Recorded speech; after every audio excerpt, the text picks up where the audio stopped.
कृष्णा। आप सभी को श्री कृष्ण जन्माष्टमी की हार्दिक शुभकामनाएं।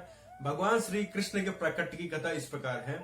जब धरती पर असुरों का आतंक बहुत ज्यादा बढ़ गया तो उनके पाप से दुखी होकर धरती माता, जो कि पृथ्वी के नाम से जानी जाती हैं, गाय का रूप धारण करके ब्रह्मा जी के पास ब्रह्मलोक को गईं। इस तरह धरती माता जो की व्यथा सुनकर ब्रह्मा जी भी व्यथित हुए तथा उन्होंने इसका समाधान निकालने का उपाय सोचा। तब उन्होंने अन्य देवताओं के साथ मिलकर वे क्षीर सागर में भगवान विष्णु के पास गए। क्षीर सागर में भगवान विष्णु के लिए ब्रह्मा जी ने विशेष प्रार्थना की तथा विष्णु जी ने उनके हृदय में सारा ज्ञान प्रकाशित कर दिया। तब ब्रह्मा जी ने सारे देवताओं को बताया कि भगवान कृष्ण स्वतः ही धरती पर अपने समस्त पार्षदों तथा शक्तियों के साथ अवतरित होंगे। यह समाचार सुनकर सारे देवता बहुत ही हर्षित हुए तथा इस प्रकार ब्रह्मा जी भी हर्षित हुए तथा वे ब्रह्मलोक को चले गए।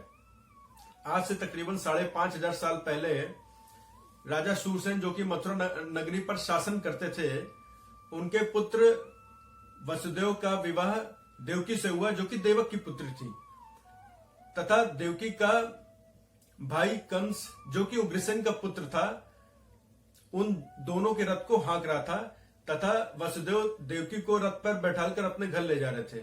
उसी समय आकाशवाणी हुई कि देवकी का आठवां पुत्र ही कंस की मृत्यु का कारण बनेगा। यह आकाशवाणी सुनते ही कंस ने तलवार निकाली तथा उसी समय देवकी का वध करना चाहा। यह जानकर वसुदेव ने कंस को भगवत गीता का ज्ञान बताया। उन्होंने बताया कि देहिनो अस्मिन् यथा देहे कौमारम यौवनम जरा तथा देहांतरा प्राप्तिर धीरस तत्र न मुह्यति, कि धीर पुरुष जीवन तथा मृत्यु से मोहित नहीं होते, क्योंकि वह शरीर नहीं है, यह आत्मा है। तथा उन्होंने यह भी बताया कि हर प्राणी की मृत्यु अवश्यंभावी है। तो मृत्यु के विषय में कंस को बहुत ज्यादा भयभीत नहीं होना चाहिए। इतना समझाने पर भी जब कंस आश्वस्त नहीं हुआ, तब वसुदेव ने कंस को बताया कि वो यदि उनके संतान होती है तो अपने हर संतान को वे कंस के पास लाएंगे तथा एक एक करके कंस उनको मार सकता है। इस तरह जब उनकी 8वीं संतान होगी तो उसको भी वे कंस को समर्पित कर देंगे तथा कंस उस 8वीं संतान को मारकर अपना बदला ले सकता है। तो कंस वसुदेव की धर्म परायणता से परिचित थे, इसलिए उन्होंने उनसे ज्यादा वाद विवाद नहीं किया तथा इस प्रकार वसुदेव अपने घर को चले गए।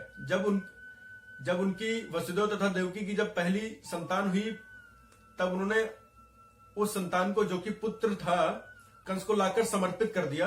तब कंस ने जो उनका वादा था उसके अनुसार जब वो चले तो कंस उनसे बहुत प्रसन्न हो गया तथा उसने उनको घर वापस जाने का आदेश दे दिया। यह देखकर नारद जी आए तथा उन्होंने बताया कि वसुदेव, देवकी, नंद बाबा ये सब देवता हैं तथा कंस को उनसे अत्यंत सावधान रहना चाहिए, क्योंकि निश्चित ही विष्णु प्रकट होगा तथा वह कंस की मृत्यु का कारण बनेगा। तथा नारद जी ने यह भी बताया कि विष्णु पहली संतान भी हो सकता है और 8वीं संतान भी हो सकता है, इसलिए कंस को जरा भी नरमी नहीं बरतनी चाहिए। तब यह जानकर कंस ने तुरंत ही वसुदेव तथा देवकी को कारागार में डाल दिया तथा इस प्रकार समयानुसार पहली, दूसरी, तीसरी, चौथी, पांचवी, छठी संतान, जो कि सभी पुत्र थे, उन सबको मार डाला, और जो कि काम, क्रोध, लोभ, मोह, मद, मत्सर के प्रतीक थे। जब 7वां पुत्र हुआ, जो कि अनंत थे, तब उसे भगवान कृष्ण ने उसी समय माया देवी को आदेश दिया, अपनी योग माया को, अंतरंगा शक्ति को, कि वो जाकर अनंत शेष को देवकी के गर्भ से रोहिणी के गर्भ में स्थानांतरित कर दे तथा इस प्रकार वे मूल संकर्षण के नाम से जाने जाएंगे तथा वे आध्यात्मिक बल प्रदान करेंगे। तो योग माया ने भगवान कृष्ण का आशीर्वाद लेकर इस काम को सफलतापूर्वक कर दिया। तब भगवान कृष्ण ने योग माया को आदेश दिया कि जिस समय भगवान कृष्ण अवतरित होंगे उसी समय योग माया भी इस भौतिक संसार में जन्म लेंगी तथा वे इस धरती में देवी दुर्गा, कामाख्या तथा अन्य नामों से भी जानी जाएंगी। इस प्रकार जब समय बीतने पर जब भगवान कृष्ण रोहिणी नक्षत्र में कृष्ण पक्ष की अष्टमी की अर्धरात्रि को सबसे पहले वह वसुदेव के निष्पाप हृदय में प्रकट हुए। फिर वसुदेव के निष्पाप हृदय से वह देवकी के हृदय में प्रकट हुए तथा देवकी के हृदय से फिर वह गर्भ में स्थानांतरित हो गए। इस तरह हम यह समझ सकते हैं कि भगवान कृष्ण वसुदेव के वीर द्वारा देवकी के गर्भ में स्थानांतरित नहीं किए गए थे, क्योंकि भगवान ने भगवत गीता में खुद बोला है, जन्म कर्म च में दिव्यम एवं यो वेति तत्वतः त्यक्ता देहम पुनर्जन्म नैति माम इति सो अर्जुना। यानी कि भगवान के जन्म तथा कर्म सब दिव्य हैं और उन्हें साधारण मनुष्य से तुलना नहीं किया जा सकता।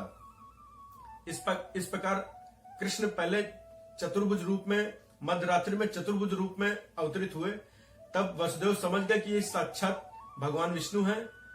भगवान विष्णु ने वसुदेव तथा देवकी को बताया कि स्वयंभू मनु के शासन काल में वे सुतपा तथा प्रश्नी थे, तो उनसे प्रश्नगर्भ के रूप में वो उनका पहला अवतार हुआ था। इस प्रकार कश्यप तथा अदिति से वे वामन देव के रूप में अवतरित हुए तथा इस बार वसुदेव तथा देवकी के से वे कृष्ण के रूप में अवतरित हो रहे हैं।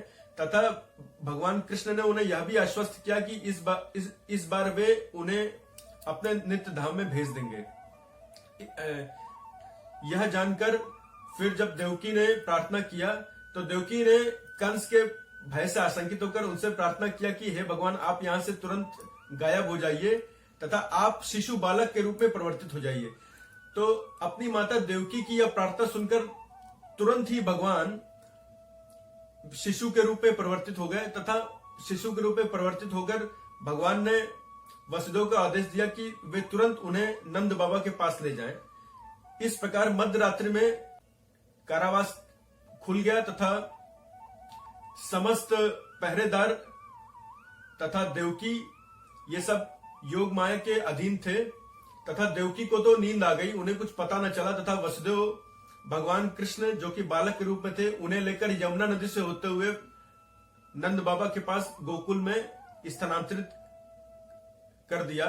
तथा उसी समय वहां पर एक कन्या जो कि योग माया थी, जो कि भगवान की बहन के रूप में प्रकट हुई थी, उन्हें उठाकर वे दोबारा कारागार में ले आए। इस प्रकार जब देवकी को होश आया तो उन्हें लगा कि उनकी 8वीं संतान एक पुत्री हुई है। तो इस तरह ये श्री कृष्ण की जन्म कथा है तथा इससे मनाने से हम ईश भावना भावित हो सकते हैं और ईश भावना भावित होने के कारण हम मृत्यु के समय भगवान कृष्ण की लीलाओं का स्मरण करते हुए जब हम शरीर का त्याग करते हैं तो भगवान के नित्य धाम जो कि गोलोक वृंदावन है उसे हम पा सकते हैं। हरे कृष्णा।